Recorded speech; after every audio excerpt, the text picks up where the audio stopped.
Hello, everyone.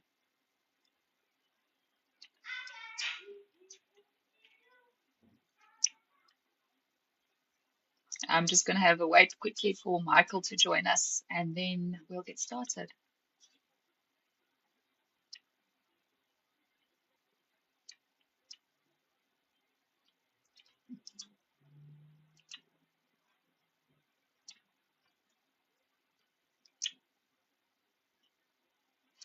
Hi, Cars.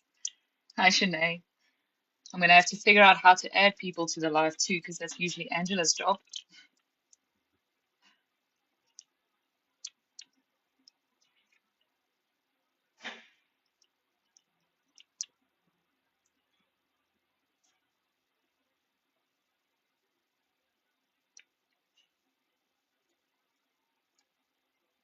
Yeah.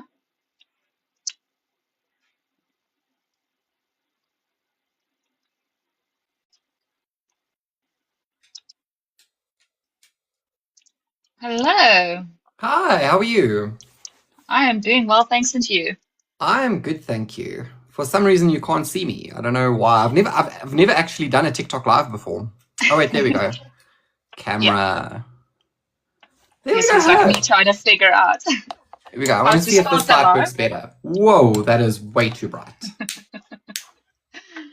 My face is red, and I'm assuming it's not that way for you, but No, it's cool. I'm seeing you. You do look pretty red, but that's not a big deal. Okay. I've got a big white light in front of me. But anyway, I'm not going to fuss with it too much. How are you doing? I'm great. I'm great. How are you? I'm good, thank you. I'm a bit nervous because my wingman isn't here. She Oh no, don't usually be does nervous. all the talking. No, don't stress. Don't be nervous. I don't bite. Uh, I'm grateful. Thank you. So we're quite excited to have you here because we've been stalking you online. Well, even before Saya was around, been Oh following you wow. and your journey into releasing these incredible looking books. So, yeah, I wanted to find out from you. I just actually wanted to chat with you about your journey as an author and why fantasy and yeah, what brought you to where you are at the moment. Geez, so many So things, I very vague. suppose. Really vague. Yeah. I always wanted to be a writer in like some form or another. I was always doing some kind of writing growing up. And then I think in 2015, I published my first short story onto Amazon. I figured out how Okay. to do it. I had some people in my life who knew how to do it and were doing it, and had a lot of support from them as to like how to go about it correctly. There are always things that like I refuse to learn. Like I refuse to typeset a document. That gets outsourced because that's just rage inducing. I hate typesetting. Yeah. But yeah, so they sort of taught me how to do it properly. And then I was like, okay, cool, this is interesting. And then it wasn't until I think 2018, 2019, I started writing the stories for Ephemera. I'd published other things, like I had a blog that I worked on. I published like bits and pieces of another novel that ended up becoming, a prophecy of flowers and lightning in a sense. Okay. Um, it was like a rough draft or a first draft into fantasy, and I've always loved fantasy, so that's definitely where I Hmm. wanted to be, or fantasy horror adjacent. Um, Yes. and then yeah, it just grew from there. Like I had all of these stories, and I was like, okay, cool, let's publish a book before I turn 30. That was the goal. I think I was having some kind of a life crisis, and I was like doing it, That and we then all know, those hey? yeah, and then those stories became ephemera. And Okay. then I did one, and I wanted to do another one. And then I think it was sort of over the course of self-publishing these two books. I sort of developed a relationship with a publisher. I was like looking for like printing options, that kind of thing. Oh, thank you for the rose. That's Yeah. sweet. Um, I was shopping around for like printing options, publishing options, and I came across Crest House back in Yes. 2020, and I wasn't ready to like have them as a publisher. I wanted to do it on my own. I think I was trying to prove something to myself, and I did it all on my own. Like not on my own, as in like I didn't. I had to source all the resources, the designers, Yeah. the Yeah. printers, the covers, like all of that. So you learn as you go, and then yeah, then I wrote this book, and Big but yeah, by that time I'd got, I developed a bit of a relationship with the publisher, and I reached out to them and I was like, do you want this book? I have a book. If you don't want it, it's fine. I'll self-publish it. And they were like, no, we want the book. We want the book. So that turned into book 1, and then there's book 2, and then there's book 3 that'll come out later this year if That's everything exciting. goes according to plan. So yeah, and I love fantasy. There's so much that you can do with it. I love horror. So I guess that's why. I don't know if it's a satisfying answer, but that's the No, it answer. is. It is. I think fantasy and horror go so well together because you have so much space for creativity in it that you can really bend the mind a little bit, which is always a lot of fun as an author, I think, to Yes, create these worlds and then, terrify people with them. exactly. Yeah. Michael, I don't know. There's a lot that we can chat about. This red thing is really bugging me, but I I think it looks kind of cool. Like, it's like a sepia effect. It's really weird. I don't know. I've never started the live by myself before, so we're both learning here, I guess. Yeah. So, yeah, is there like an author that you really admired, that you find that you drew a lot of your inspiration from or your writing style from? Maybe not just one author, but I think I always like to tell people, like, you read a lot. Like, you can't yeah, be an author if you don't read.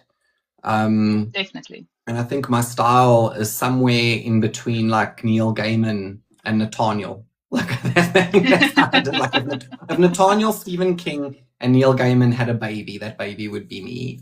I think there was stuff in these styles that I was relating to, but obviously I had my own voice as well, and there were things that I wanted Yeah, to write about. But yeah, that is how you develop your style. You read, yeah, and those ones were sort of at like my top 3, top 5. I read quite widely as well, the different hmm, genres. I like biographies. I like historical fiction. I like non-fiction. I like fantasy. I like horror. So I read pretty widely, and I suppose my work falls somewhere in the middle, because like you'll take a book like this one, for example, where like it is a fantasy book. It exists in this fantasy world, I suppose. yeah, And but there are elements of horror in this, and I think that like a good story is made up of a lot of different things. There's a little bit of horror, there's a little bit of romance, there's a little bit of fantasy, and if you can get the proportions right, then you've got a good story. no, definitely. Tareen has a question for you here. She Okay. asks, what could you tell aspiring authors just starting out? Any tips or tricks? Oh wow, there's so much bullshit out there. Like that's the problem. It's like everybody wants to offer advice, but they actually just want money. I Yeah. think if I think about like my regrets, like my personal regrets around this, Mm, I wish I'd started sooner. yeah.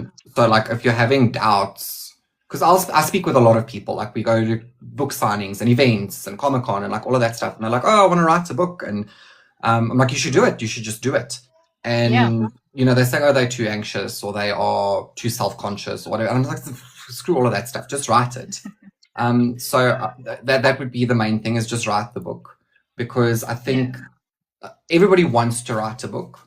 Very few people out of those people actually start writing a book.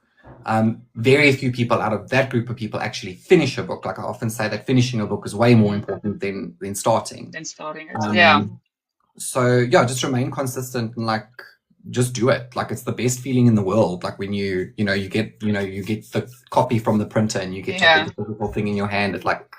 It's mind blowing. So yeah, it would be that, and then I would say it's different. It depends on what you want. Like again, I've spoken with so many people from so many different like paths. I spoke with someone a couple months ago, and they were saying, "Oh, he's written this book, and it's like 500,000 words long," and I'm like, a publisher is not going to touch that with a 10-foot pole. Yeah. But there will be readers who will want that.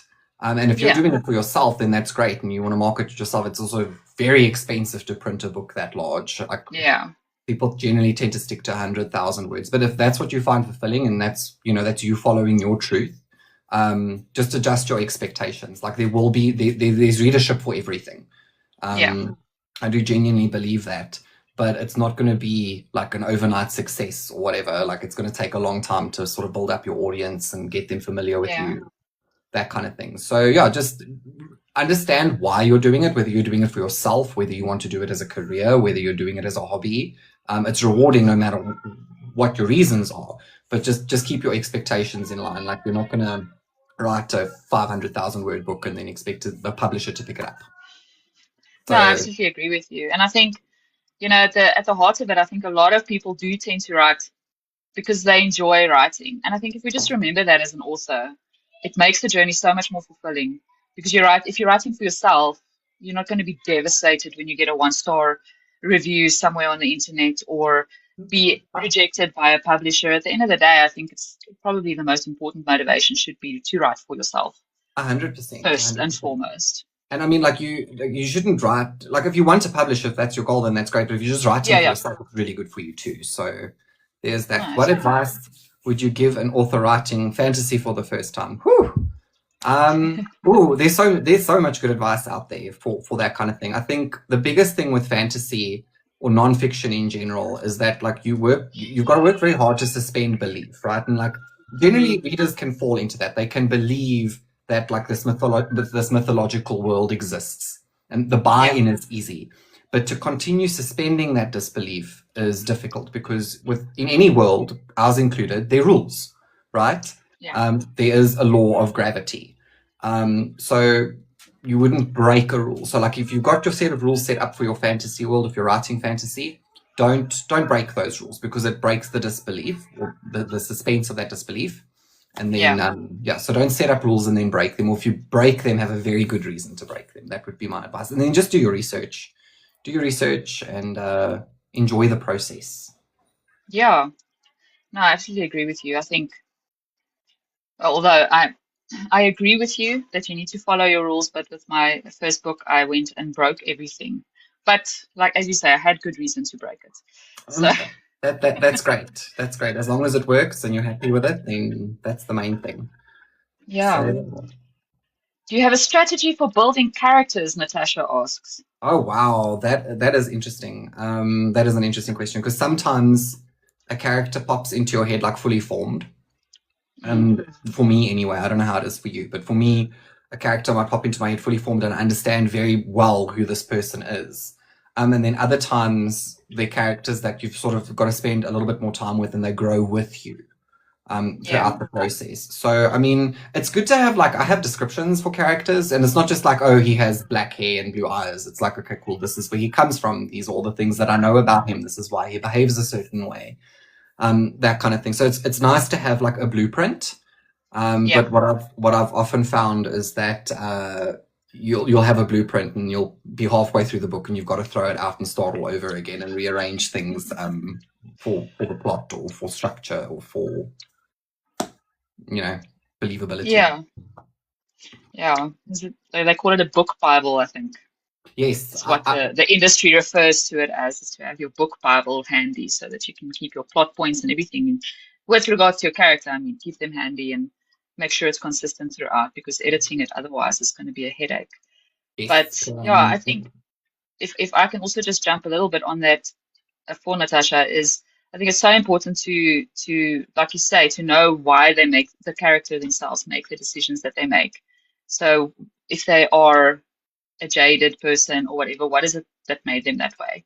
And what causes them to continue making the decisions that they're making to drive the plot forward?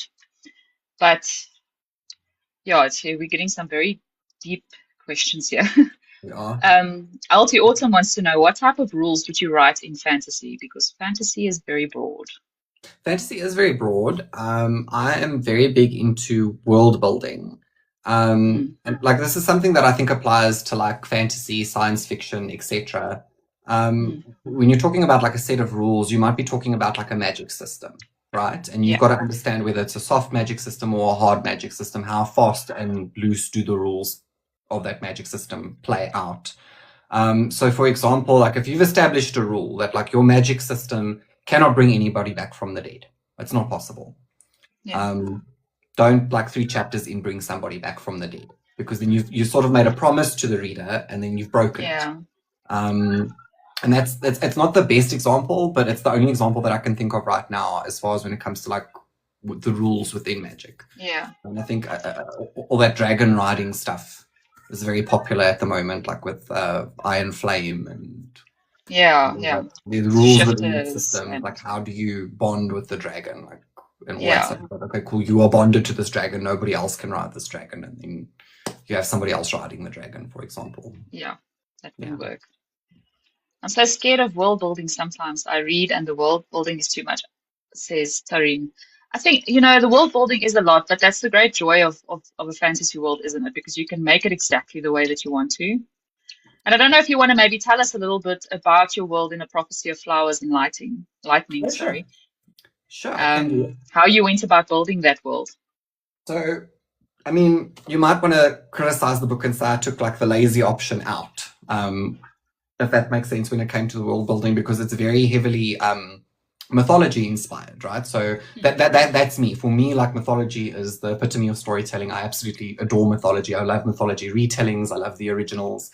But I wanted to take that magic of like, a pantheon of gods and like myths and legends and heroes and all of that. And I wanted to sort of build my own world around it. So like I took elements from Greek mythology, from Roman mythology, Norse mythology, African mythology, and I kind of blended them into my own world. And something that they talk about in Greek mythology is this concept of ichor, right? And it's not ambrosia, it's the blood of the gods, right? It's and I was like, what if the blood of the gods could be harnessed as a resource, like for electricity or for magic or for this kind of thing. So within that universe, a god sort of dies, or the closest a god can come to dying.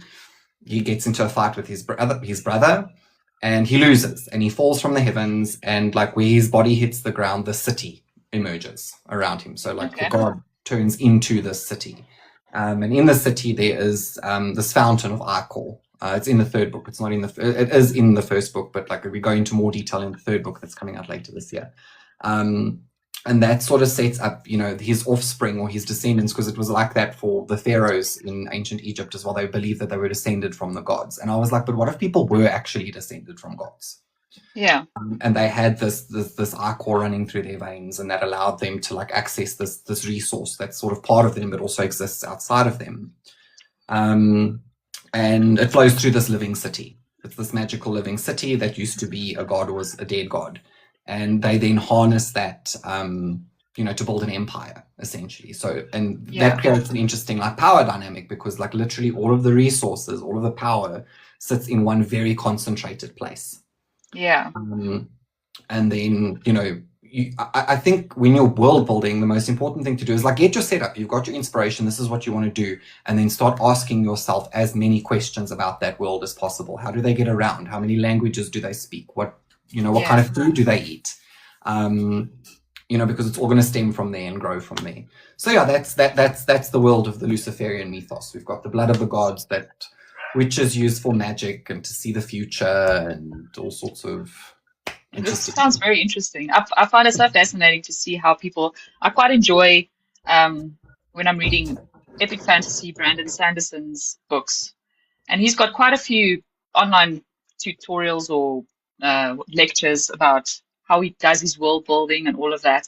But it's like you say, it's not necessarily a lazy way out, but you draw inspiration from various places and just making a big mashup of everything together. But you need to think about, like you say, the rules and everything, even the cultures and that. I mean, to base it off of existing cultures in a fast and loose way is also a very effective way to build your world. It doesn't have to all be original. So I think, it can be very intimidating for a first-time author to try and get these things onto paper. Definitely. But there's nothing it doesn't have to be either. Yeah. And it doesn't have to be perfect. Like your first draft doesn't have to be perfect. And it's so weird because different readers read for like different things, right? So, or they'll pick up different things. And for me, now I've got this resource, this ichor, and they use it to power their airships. Like that's how they get around, right? And these airships exist, that they float with this ichor, and there's gas inside these balloons, because I wanted them to look like an air balloon. Well, not an air balloon, but like a zeppelin. Yes. And my partner, who is very he's very technical. Like he's into machines and this kind of stuff. And after reading the first book, he was like, but how does it fly? And I'm like, magic. Like, what do you want from me?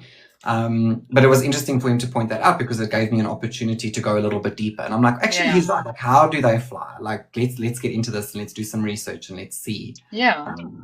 So yeah, there's always more. You can go really, really deep. You can go really, really shallow. Depends on what you want to do with it. Yeah. And like you say as well, the first draft doesn't have to be perfect. You No, the first have, draft is never perfect. no, no. That's a very dangerous put to put yourself into. You'll never finish your book if you think it has to be Mm. perfect. Um, yeah. What would Alti Autumn wants to know, what was your most challenging part? What has been the most challenging part of your journey as a author? Oh, it's interesting because there's so like finishing the book, like that's always a relief. I've never had a problem finishing a book, but it's always a relief to Yeah. finish a book. And then I suppose like the most challenging part outside of that would be, to get it in front of people. That's the most difficult Mm. thing. I've been very lucky. I think if I could go back a couple of years and if I'd, be able to talk to my past self now, they'd be sort of impressed with where I'm at. But at the same time, like I always want more. And Yeah. I think one of the difficult parts about it is realizing that like if you don't get off of your ass and like do it yourself, no one's going to do it for you. Yeah. And opportunities look different for everybody. Everybody's journey as an author is different, and it's one of the things that I had to overcome was like in my head, I'd like look at a person, I'd compare myself to other authors, and I'd be Yeah. like, she's got so much, and like, what is she doing there? Like, my books are definitely better than hers. Da, da, da. And it was like, it comes from a really ugly place. It's not nice. It's not nice, but I think we all Yeah. have these feelings from time to time. And I was stopping doing that. And like, it was a moment that I had like it was a year or two ago. We'd been invited to Comic-Con. And Okay. this is just an example of like how this plays out. Like you just got to catch yourself in that way of thinking, where like Yeah. we'd all been invited to this Comic-Con thing, and I'd never met this other author before, and I don't have anything against her. I don't know her, like Yeah. and I see, the next thing on her social media feed, she's got like this very like curated post. It looked like it was actually given to her by Comic-Con. Okay. Like was made. This is my thinking. I was like, oh, Comic-Con made this for her, and I was like, what the fuck? Like, why does she think that she's so much better than me? Why is Comic-Con doing this? And like, I was seething. I was so angry, and I Yeah. climbed into the shower, and I was shampooing the very little of my hair that's left, and the penny dropped, and I was like, oh shit, she did that for herself. She made that stuff.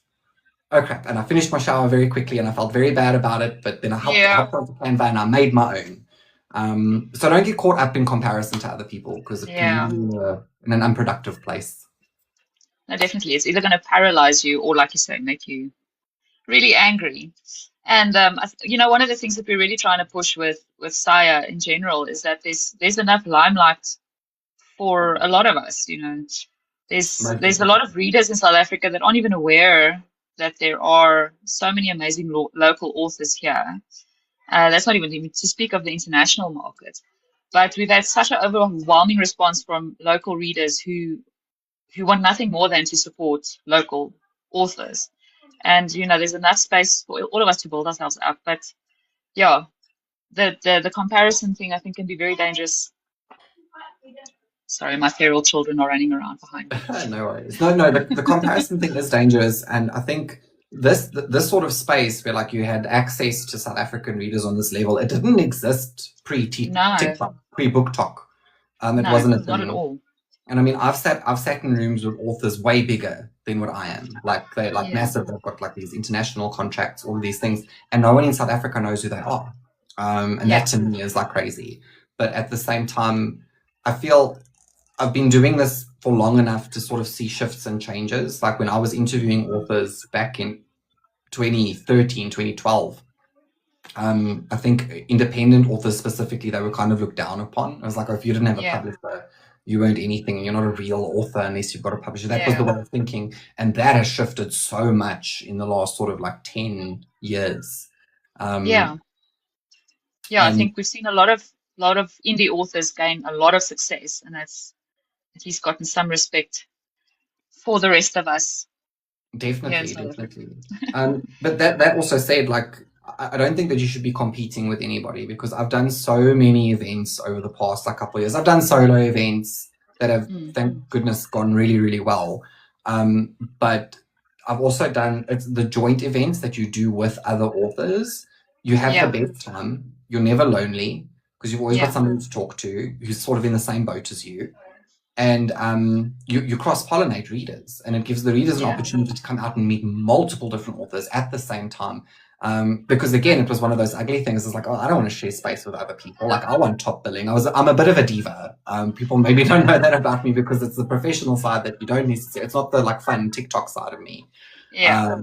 There's this ugly side of me that doesn't want to share the limelight and doesn't want, I want top billing, and I'm the most important person in the room. It's nasty. It's not a nice part of myself. But what I've come to realize is that it's so much better to do it as a group. Yeah. So much more support, so many more readers. It's better for the readers. It's better for the authors. Don't be a diva. Don't be like me. Yeah. Shanae actually wants to know on that topic if you have a favorite local author. Oh, wow. Damn. I it's a difficult question to answer. I'm not well PR trained enough for this shit. But like, it would be bad for me to like pick one, because then it's like I'm picking for, and I know these people. Like, that's the problem. Then it's like, you know them personally now. It's so difficult. Like, when you do, like, that's also the side of things that like people don't necessarily talk about. Like, if I'm in a space with a whole bunch of authors, there's zero expectation from my end for that author to buy and read my books. Because I'm probably not going to do it for you unless it's like very specific, like niche interest of mine. Yeah. And that's not me saying, obviously, I've bought books by South African authors. I own like a whole bunch of books. I don't know how many of them I've read. But yeah, it's difficult to say. And that's also why I don't really post book reviews anymore either. Why, unless I'm asked to do so specifically, because you never know who you're going to have to sit across the room from. Yeah. And like, I've ripped your book a new asshole, and then all of a sudden I've got to like sit next to you and like do an event. Yeah. Like, it's so don't do that. Like, it's awkward. So there are many. There are many that I still want to look into. A lot of the people who are published by Mirari, I really want to like read some of those books. I just haven't gotten around to it because it's a never-ending TBR. But yeah, just shop around, I guess. Yeah. I didn't want to answer that question. No, I don't blame you. I don't think I would be able to answer it either, because I've spent a fair amount of time in the last few months trying to actually read local books, and there's a lot that's really incredible, like really good. So it would be difficult to say this is my favorite. Yeah, I really want to read Pilgrim. That's one of them that I really want to read. I can't remember the author's name. I'm terrible when it comes to that kind of thing. But what I do know is that there is a market for everybody. I've met so many amazing authors. They're like really sweet people, and there's a market for everybody. There's readership. For sure. Yes, no. There really is. There really is. So tell me a little bit about what your typical writing day looks like. I used to be like really fastidious. I had like a routine. I'm a routine person. I like that. Yeah. So I would sort of finish up my day job, and the laptop would get closed, or the work laptop would get closed, and then I need to take a shower before I do anything else. I'm going to wash the day off of me. That's my little routine. I'd have a specific drink, or I'd light a specific candle, which is weird. I used to love scented candles, and now they give me headaches, so no more of that. That's sad. Yeah, but yeah, and then I would sit down and write, or I'd watch like a bit of a TV show. Like, I really liked Avatar: The Last Airbender. That helped me get through these two books specifically.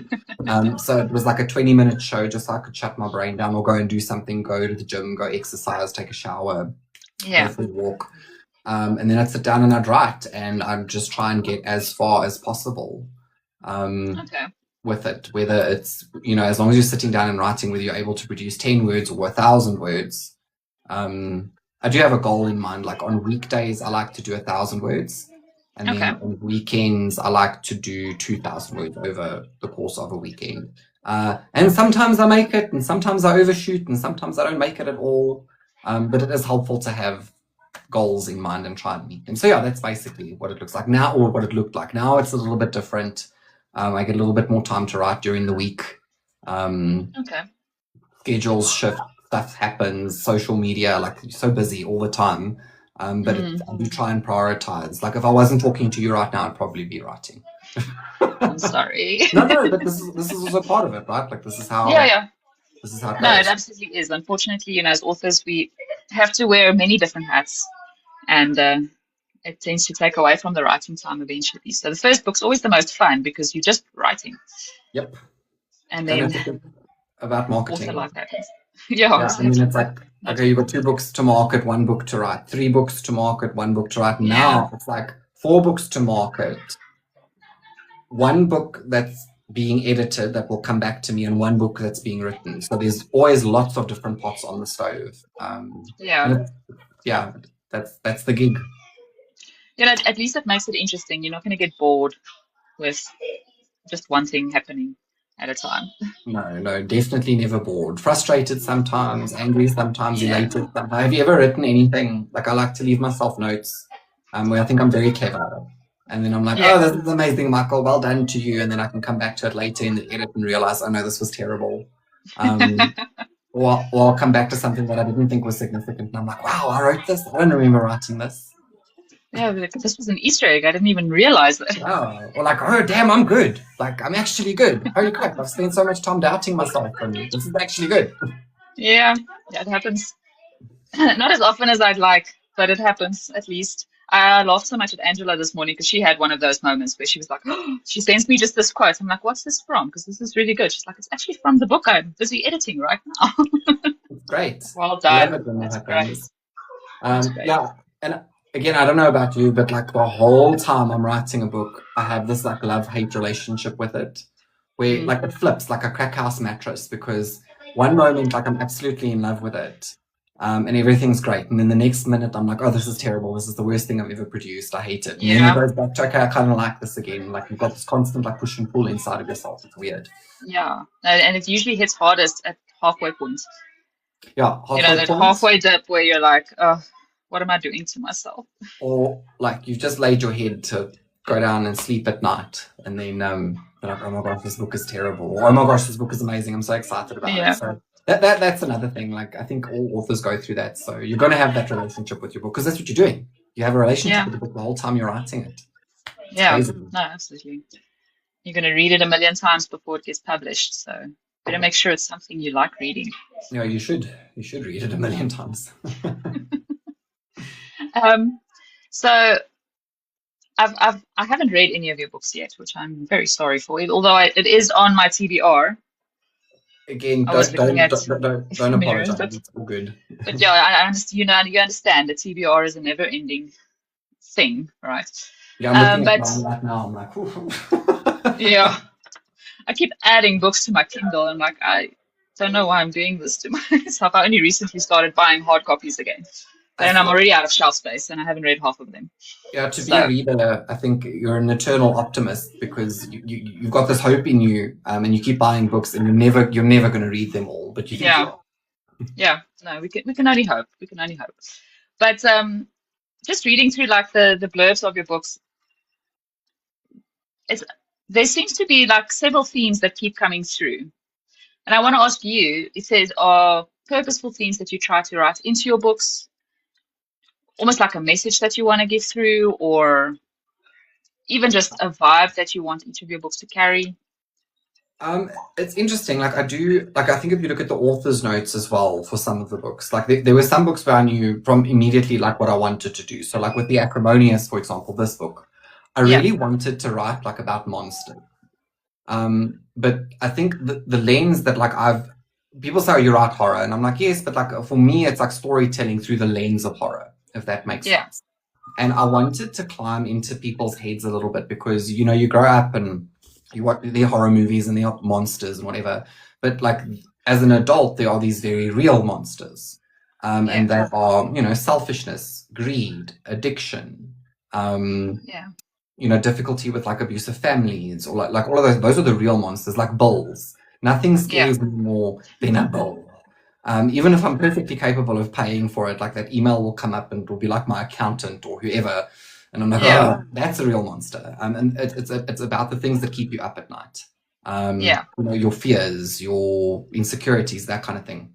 So I really wanted to write about that. And the concept behind this is that the monsters don't go away when you grow up; they change. okay, And that was sort of the theme of this book. Is that's what I wanted to look at it through. So there's a hoarder, and like hoarders fascinate me. Like I love those TV shows. Like I've got a morbid same, fascination with hoarders. And also at the same time, I do recognize that it's a very difficult mental illness or Yeah. mental health issue to deal with. It's not like I understand that it's a problem Yeah. for these people, but I'm also at the same time fascinated by it. And like sometimes you let your monsters get the better of you, and hoarders are crushed by their hoard. Yes. So I wanted to write about that, and that's in this book. So that's sort of the theme. Like in this book, there are a couple of other stories. Some were just for shits and giggles. Like I just wanted to have a laugh. And Yeah. you've got that like what if question in your head as an author all the Yeah. time. What if aliens invaded the Earth and like they were just here to plunder our planet for our sugar supply? They come and they take all of the sugar, and I'm like, what are they doing with the sugar? And it's like it's dextrose, fructose, glucose, Yeah. like all the sugar just gone.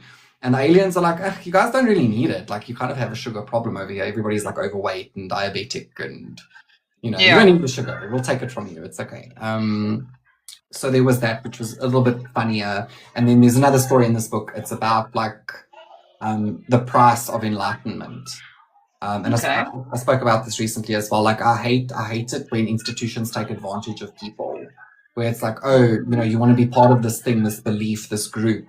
But in order to gain access to the knowledge, it's going to be 5,000 Rand for this course and 1,000 Yeah. Rand for this Doreen Virtue book or whatever the case was. And I wanted to experiment what that would look like within a horrific setting of like somebody, Okay. being taken advantage of in that way. But Yeah.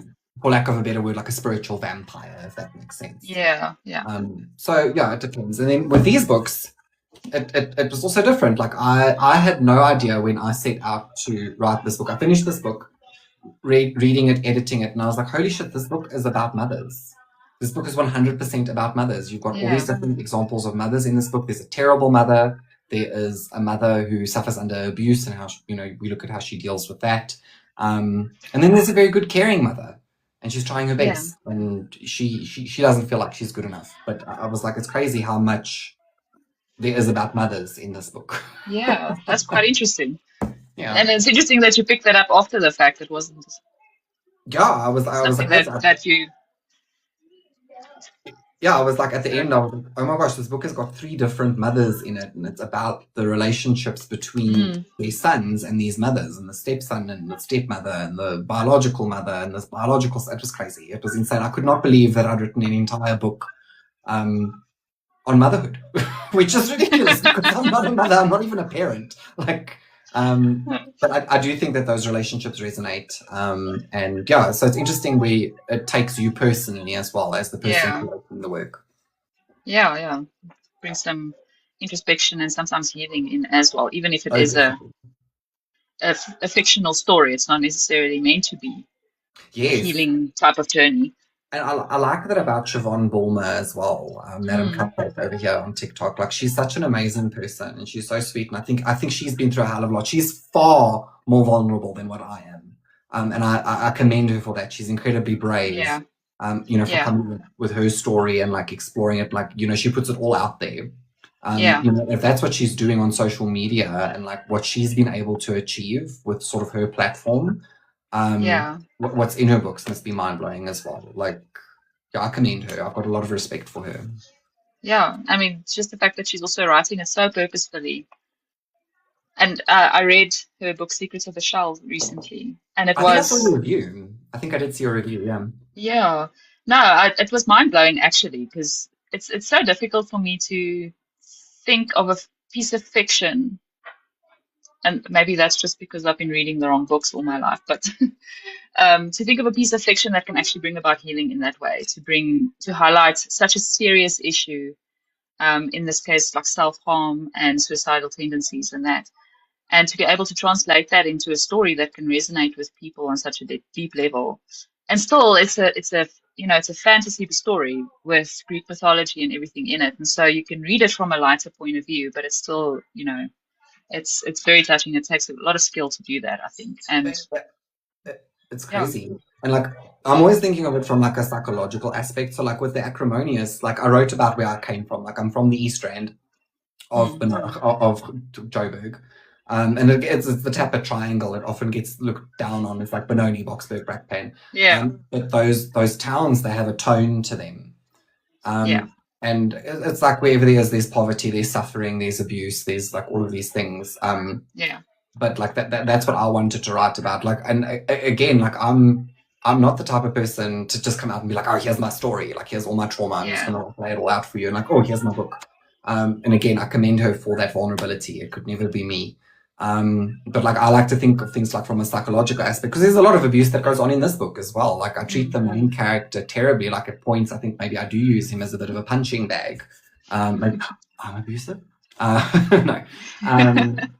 But like the book itself also, like I wanted to write about trauma, because there's that book called The Body Keeps the Score, and it's about how like trauma lives inside of your body, and it causes certain behaviors and certain reactions to things, and I wanted to write about that. And it's like, okay, what can we put this character through to traumatize him, and then what does his recovery process look like if that trauma is living inside of him? So even if he forgets who he is, because that's the crux of the story. He goes through all of his trauma, and then he gets his memories taken away from him.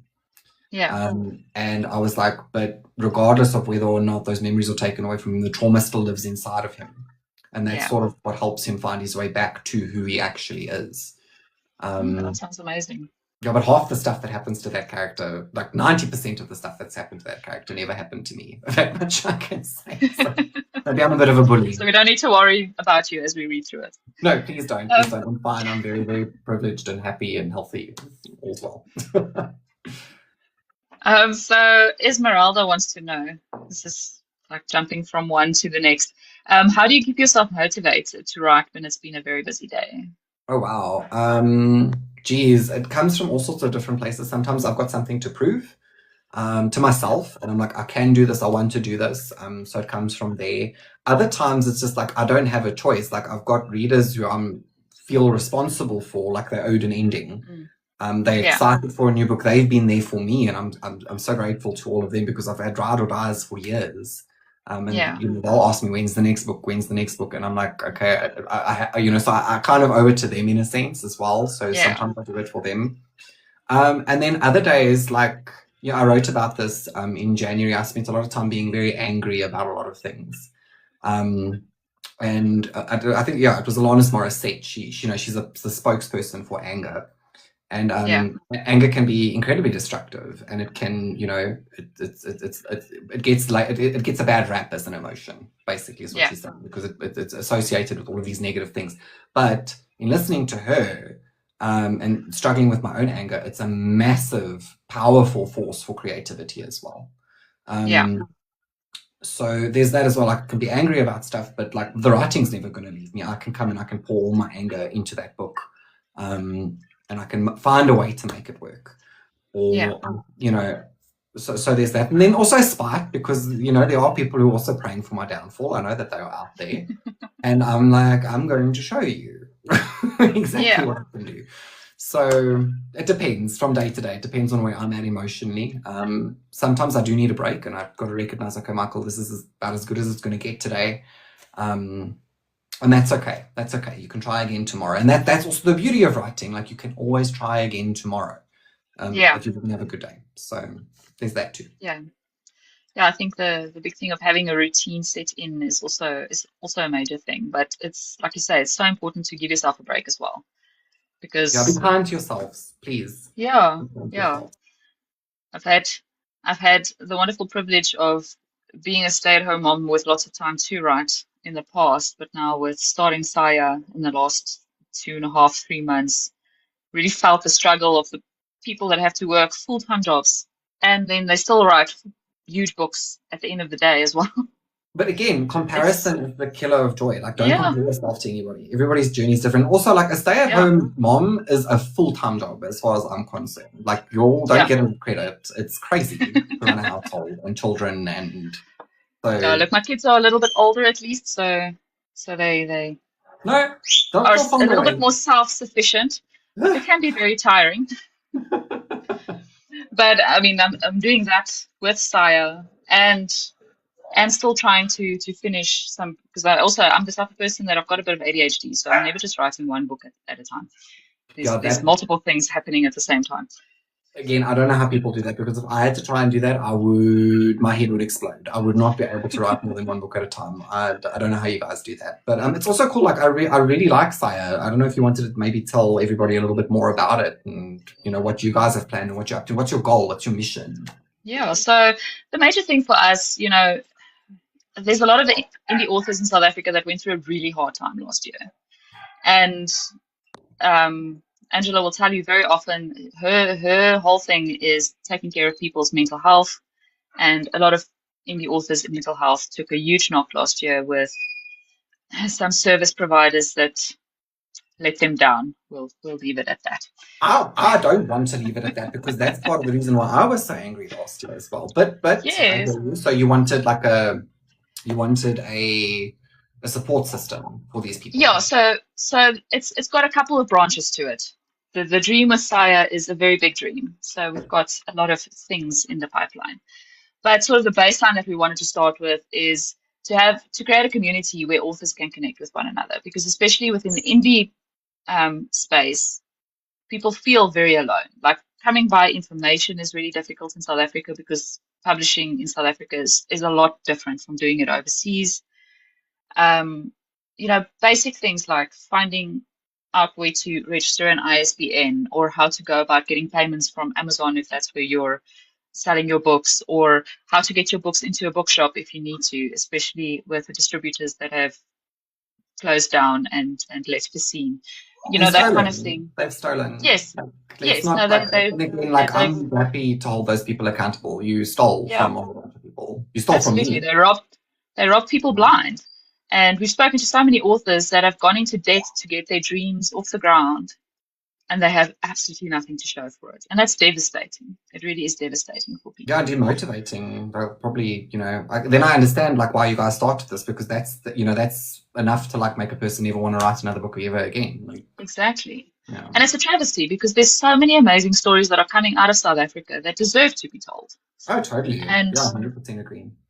yeah, so we also wanted to connect those authors that were were robbed last year, because if they stand together against these places, we feel like they'll have a better leg to stand on from a legal perspective. So we are working on that in the background as well. Hmm. Um, so yeah, just building the community, and we wanted to create a place where resources can be freely found. So we've started putting together a resource library for publishing in South Africa or self-publishing in South Africa. We're doing workshops with all kinds of people. So we've done with like social media experts who helped some of our authors get started on Instagram, for instance. And we've got editors coming in and graphic designers and like a whole host of people just to give authors a little bit more information. Obviously, there's only so much you can do within an hour's workshop, but it's a consistent thing. So twice a month, we're doing educational workshops with them. Angela's doing, she doesn't like it when I call them mental wellness workshops. She keeps finding fancy names for them, but it's basically just once a week where people can come together and we talk about different things like burnout or imposter syndrome or all Self-doubt. kinds of those kind of things, which All are those little things, yeah. That makes yeah, sense. That's the thing. We all go through them. Like you're not alone. You don't have to be alone. yeah, that's the thing. I mean, our very first workshop was on imposter syndrome, and I think it's very easy for us that have just started out on our journey to feel like we don't really deserve to call ourselves authors yet, because there's these huge big names out there that have accomplished so much with their writing, and you sort of feel like your book is not good enough to go out there for Yeah. so many different reasons. It could be, childhood trauma or whatever the case may be. But, to sit with a group of people and be like, we all feel the same way. We all have these emotions. And even the authors that have published 15 books and have made a success of it, they still feel that way sometimes. I still Was, feel that way. I feel that way all the yeah, time. Like, yeah. And what it's, am I it's just doing? so, yeah, it's liberating to see that you're not the only one struggling with those things. So that's the major thing for Saya. And we are hoping to in the future bridge the gap somehow. We're still figuring things out. We're still grassroots, you know. But to No, to give authors the opportunity to get their books out there No, and more easily. that's a great thing, and I'm glad that you guys have started up, and it's nice. Like I wish I had something like this when I started out. Mm, Because for me it was coming from, I was lucky enough to meet people who were doing it yeah, like long before me, and like I don't know how they did it on their own. I suppose they were doing a bunch of research. yeah, Um, and like other authors that I'd interviewed, like again, the privilege of being a journalist, and like I was sometimes sent out to like go and interview authors. Like I can't remember who the first one was. She was EPUB, or she was independent and like publishing her own work on Amazon long before I'd even thought of doing anything like that. yeah, And then the other one was Joanne McGregor. She was the first like published South African author that I'd ever met. And she was incredibly helpful as well. I love Joanne McGregor. She's fantastic.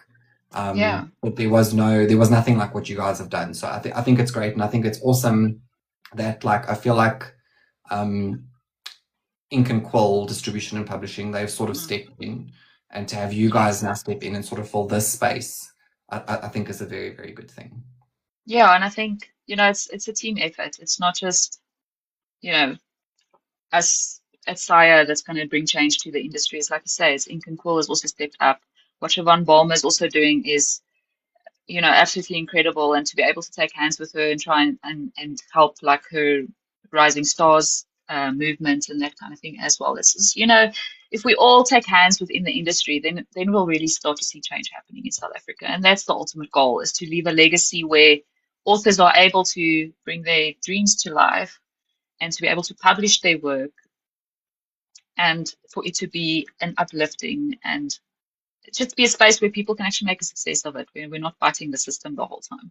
No, So 100%. And like, again, I don't think it exists in this country at the level that it could and should. There's definitely an yeah, appetite for it.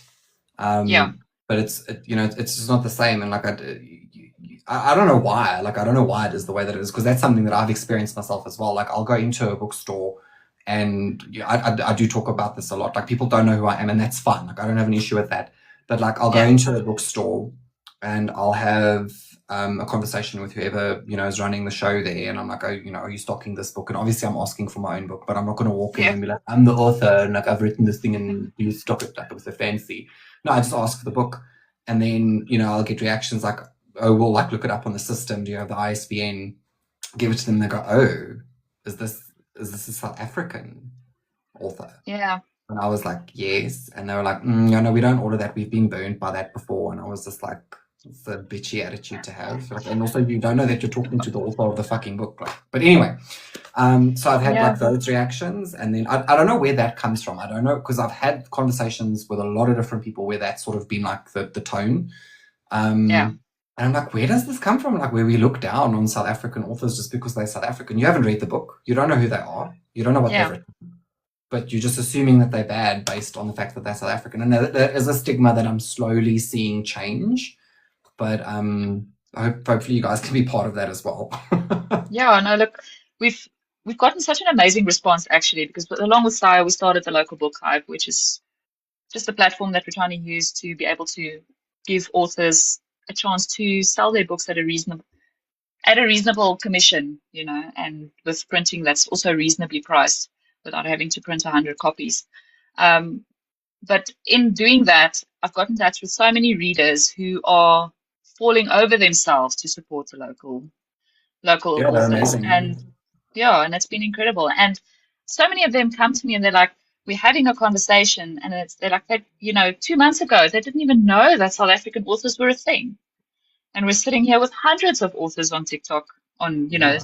on the cupcake movement, and people It's- don't know that it's a thing. So it's really just a matter of spreading the word. And yeah, there are going to be the haters who think that just because it's not international, it can't possibly be good. But they couldn't be more wrong. I think the talent in this country is amazing. yeah, because And I've read like terrible international books. I've been like, how did yeah, this person get a publishing deal? Oh my God, like this is awful. exactly. Won't name names because you never know. But Yeah, yeah. But yeah, so it's been a very encouraging. It's been very exhausting 2 months. I'm not going to lie. It's stretched us quite thin, but at the same time, it's like really restored our faith in humanity, and I feel like we're on a positive path. But it's a team effort. Hey? It's like you see mine and Angela's faces on the channels, but don't be fooled. It's not just us working in the background. We've got several ladies who are, we call them our founding members, who are working really hard in the background as well to make everything happen in different ways. And yeah, it's just been an incredible start, I think, No, that's because awesome. No, we work and it's together. great I think because we can like, get it done. can you imagine if you guys had existed like sort of towards the end of last year when all of this stuff was going down with the two distributors and like Yeah. everything tanked and yeah, Arini, I've got a hectic side eye. You can always tell what I'm thinking. It's good to see you. Um, it's if you guys had been there sooner, then I think a lot of people would have felt more supported because I know I felt screwed over on my end. Like my Yeah. patience was so thin with them by the time sort of everything caved in on itself. Yeah. And like you know what, like I'm a gossip. I will admit that like openly and freely. And I wish that I'd known about you guys or that you guys had existed at that point because Yeah. I was getting like little tidbits of information based on who I was connected to within the industry. And again, not Yeah. going to name names, but I speak to a lot of people. And Yeah. I was like, okay, this person's saying this person's saying this, okay, their stories corroborate. Like I felt like I was trying to solve a murder mystery, like on my Yeah. own, like trying to put all this information together. And I didn't know what the truth was. But when I started hearing the same stuff over and over and over again from like different people, I was like, yeah, this is probably the truth. And I didn't have like I had those people that I could talk to.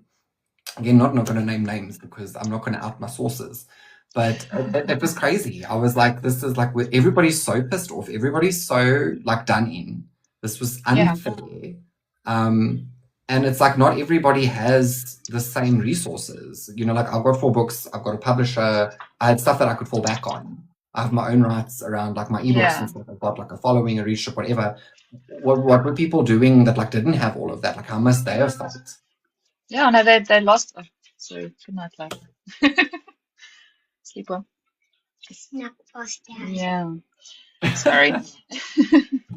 No, it like it really had the people that Angela especially has spoken to because she's taken sort of the lead as therapist for the organization. You know, depression was like is like a big undercurrent because of what happened. And it's heartbreaking because these corporations don't understand that these are real people that you're dealing with and it has Yeah. real consequences for them. And you got to be so careful of people because they'll like be so nice to your face. Like I had a certain someone parade me around their office. This is the hardest working author on social media. No. Yeah. And then like however many months later, like stuff happened, and I was like, oh, I was so angry. I was like, yeah, it wasn't great. So I'll just be careful. Be careful. And it's good to have a support system because then at least you can check with one another and be like, okay, is this person legit? What was your experience with them? Yes. Yeah, so we're also putting like a vendors list together, but a verified vendors list, if I can put it that way, where these are people that people who are part of Sire have worked with and have gotten good service from and haven't been ripped off. And because people are so nervous now, like even just to try and find an editor as a newbie, like people, they don't want to trust anybody with their work because of even just the rumors that they've heard. They haven't even had to live through it themselves. They just need to have heard what happened. And it's a small industry and we all talk. And yeah, that's the thing. And like, even if we don't know one another directly, we know of one another. So it's a very, very small industry. And I think that there is power in that as well. It's like, okay, don't mess with these people because like you'll be blackballed. Like you'll never work with anyone ever again. As far as like the services are concerned, like your vendors, distributors, editors, that kind of thing. But it's nice that you can vet them and sort of verify them. Look, it's not a foolproof system, but we're hoping that it helps. Yeah, people are flawed. Like it happens. Like mistakes happen. Like, and also maybe your relationship, you know, wasn't the right editor for your book, or you weren't the right author for that editor. But like overall, then people, because you guys come, you know, you've got this following and you've got this support system, like people would maybe think twice before disappearing with all your money. No, hopefully. Listen, we are about to be kicked off the live because we have an hour limit. Well, thank you very much. Yeah, thank you for joining us. It's been great talking to you. It was great talking to you. Yeah. And if you ever want to do anything in the future, let me know. No, I'm sure we will. Definitely will. We want to talk to lots of people, but I'm sure we'll talk to you again as well. It's been great. Awesome. Well, I'll be Thank you so following much, you man. with an eagle eye. Well done on everything you guys have accomplished. And Thank best of you. luck for the future. Yeah, and you too. Good luck with the books that you're finishing up. Thank Books. you. Books. Yeah. And to you. All right. Take Thanks care. Lovely everyone to for meet you. joining. Thanks, everybody. All right. Bye bye. Bye.